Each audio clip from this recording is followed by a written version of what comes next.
নমস্কার সবাইকে। শম্পার পাঁচফোড়নের গল্প রান্নাঘরে আপনাদের স্বাগত জানাই।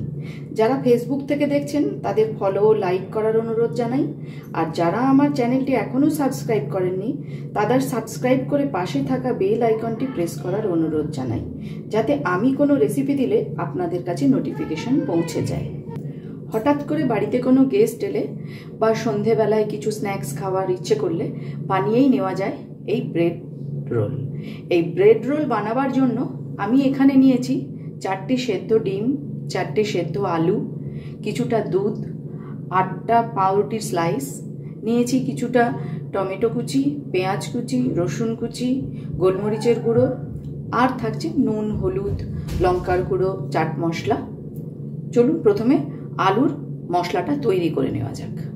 কড়াই বসিয়ে দিয়েছি, কড়াইতে দিয়ে দেব সর্ষের তেল। তেল গরম হয়ে গেছে, তেলের মধ্যে দিয়ে দেব কুচনো পেঁয়াজ। আমি আলুর কুচি এইভাবে সব মশলা ভেজে করছি, আপনারা চাইলে না ভেজেও করতে পারেন। তবে কি, ভাজা মশলা দিয়ে আলুর কুচি যখন করা হয় তখন সেটার স্বাদ দ্বিগুণ হয়। একবার এইভাবে করে দেখবেন, আশা করি আপনাদের ভালো লাগবে।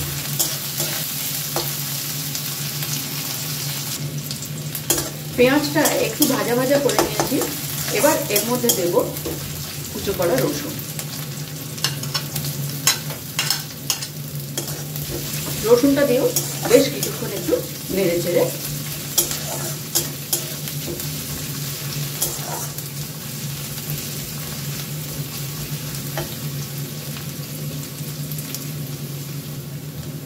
রসুনটা দিয়েও আমি বেশ 1 মিনিটের মতো একটু নাড়াচাড়া করে নিয়েছি। এবার এর মধ্যে দিয়ে দেব কুচো করে রাখা টমেটো। টমেটো দেওয়ার পরপরই আমি দিয়ে দেব নুন। স্বাদ মতো নুন দিতে হবে এর মধ্যে। আমি প্রায় 1.5 চামচের মতো নুন দিয়েছি। আর দেব একটু লঙ্কার গুঁড়ো, দেব একটু আমচুর পাউডার। এবারে খুব ভালো করে এটা মিশিয়ে নেব। গ্যাসের ফ্লেমটা এই সময় একদম লোতে রেখে এটা একটু হতে দেব, মানে টমেটোটা নরম হওয়া পর্যন্ত অপেক্ষা করব। টমেটোটা নরম হয়ে গেছে, এখন আমি এর মধ্যে দেব সেদ্ধ করা আলুটা। আমি ম্যাশ করে রেখেছিলাম সেই আলুটা।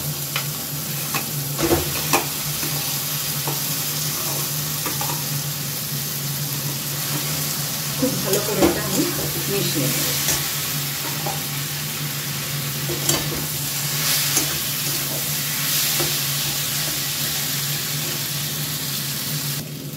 এর মধ্যে দেব গুঁড়ো করে রাখা গোলমরিচ, দেব কিছু কাঁচা লঙ্কা কুচি,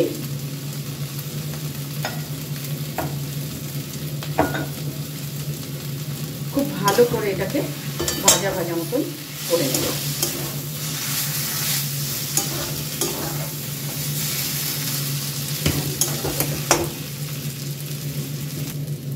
মিনিট 2 ধরে বেশ ভালো করে আমি এই মশলাটা ভেজে নিয়েছি। আলুর মশলা আমার তৈরি হয়ে গেছে।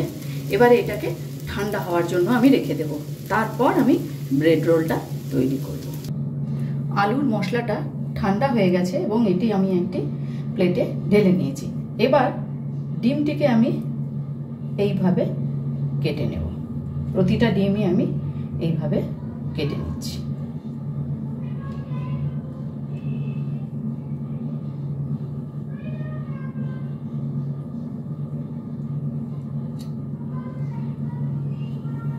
আপনারা চাইলে একটা ডিমকে 4টে ভাগও করতে পারেন, তবে কি ডিমটা একটু বেশি হলে খেতে ভালো লাগে। এই যা। এবারে একটা ব্রেড নিলাম। এই ব্রেডটার 4-5টা কিন্তু আমি ফেলে দেব না। আমি এখানে একটু করে চামচে করে দুধ এর মধ্যে দিয়ে একটু নরম করে নেব ব্রেডটা। এটা জল দিয়েও করা যায়, তবে জল দিয়ে করলে জলের টেস্টটা অন্যরকম আসে, আর দুধের টেস্টটা অন্যরকম আসে, সেই হিসেবে আমি দুধ দিয়ে এটা করছি। এইভাবে একে একে ব্রেডগুলোকে আমি একটু ভিজিয়ে নেব, একটা সাইডে ভেজাবো দুধ দিয়ে। প্রতিটা ব্রেডই আমি ভিজিয়ে নিচ্ছি। এই দুধের বাটিটার মধ্যে আমি সামান্য একটু জল নিয়েছি, কোনো সময় হাতে লাগবে। এবার আলুর এই মশলাটাকে এইভাবে হাতে প্রেস করে নেবার পর ডিমটাকে এভাবে দিয়ে দেব। আরও কিছুটা মশলা আমি এর উপরে এইভাবে দেব, যাতে ডিমটা সম্পূর্ণরূপে ঢেকে যায়। এইভাবে দিয়ে ডিমটাকে চেপে চেপে এইভাবে করে নিলাম। এবার এই এটাকে দিয়ে ব্রেডের মধ্যে দিয়ে আমি এইভাবে এটাকে করে নেব। একটু ভালো করে চেপে নিতে হবে, তা না হলে এটা কিন্তু খুলে যেতে পারে।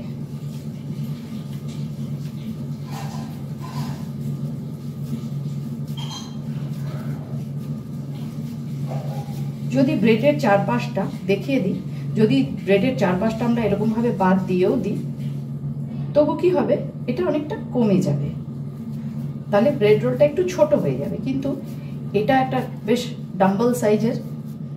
এই যে হাতে একটু জলটার মধ্যে হাতটা চুবিয়ে নিয়ে তারপরে আরেকটু ভালো করে এটাকে টিপে টিপে শক্ত করে নিলাম।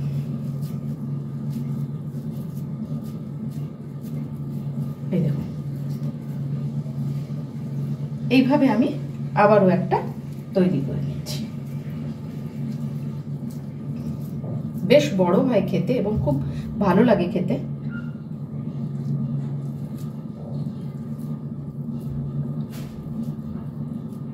যদি এটা ডিমের 4 ভাগের 1 ভাগ দিয়ে করা হতো তাহলে আরেকটু ছোট হতো, কিন্তু যেহেতু আমি অর্ধেকটা ডিম দিয়ে করছি সেহেতু একটু বেশ বড়ই হয়। আবারও নিয়ে নিলাম।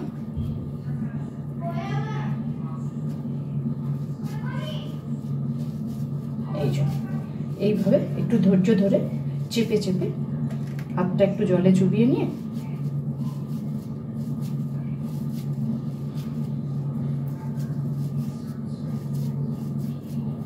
একটা ডিমের শেপের মতন তৈরি করে নিচ্ছি।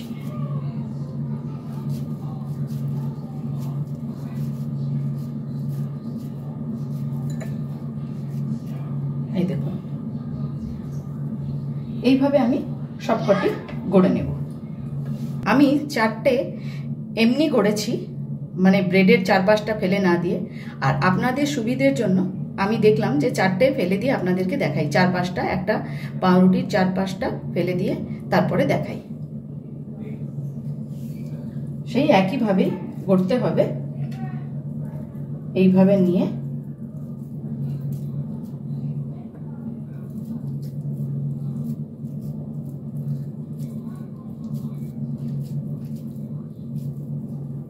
এবার এটাকে নিয়ে এই যে, এতে কি হয় আর একটু ছোট হয়ে যাচ্ছে এটা।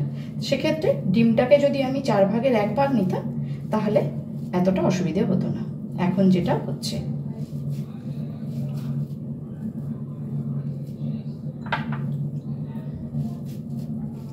এই যে এইভাবে চেপে চেপে তৈরি করে নিচ্ছি।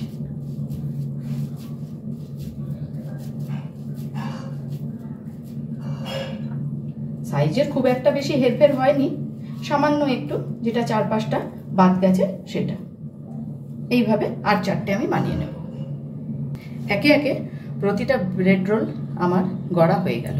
এবার এটাকে আমি ফ্রিজে 40 মিনিটের জন্য রেখে দেব। আমি গ্যাসে কড়াই বসিয়ে দিয়েছি। কড়াইতে দিয়ে দেব সাদা তেল। বেশ খানিকটা তেল আমি দিয়ে দিলাম। এবার এটা গরম হওয়ার জন্য একটু অপেক্ষা করব। তেল গরম হয়ে গেছে, এবারে আমি এর মধ্যে একে একে দিয়ে দেব ব্রেড।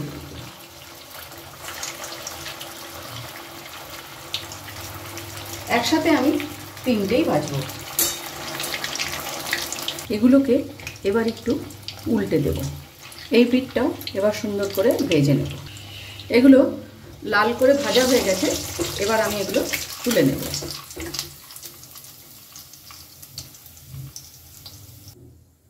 এই তেলের মধ্যে আবারও আমি দিয়ে দিচ্ছি রোল। এইভাবে আমি সবকটিকে ভেজে নেব। তৈরি হয়ে গেল মুখরোচক স্ন্যাক্স ব্রেড রোল। ভিডিওটি আপনাদের কেমন লাগলো অবশ্যই কমেন্টস করে জানাবেন। আজ তাহলে এই পর্যন্তই। দেখা হচ্ছে সামনের ভিডিওতে অন্য কোনো রেসিপির সাথে।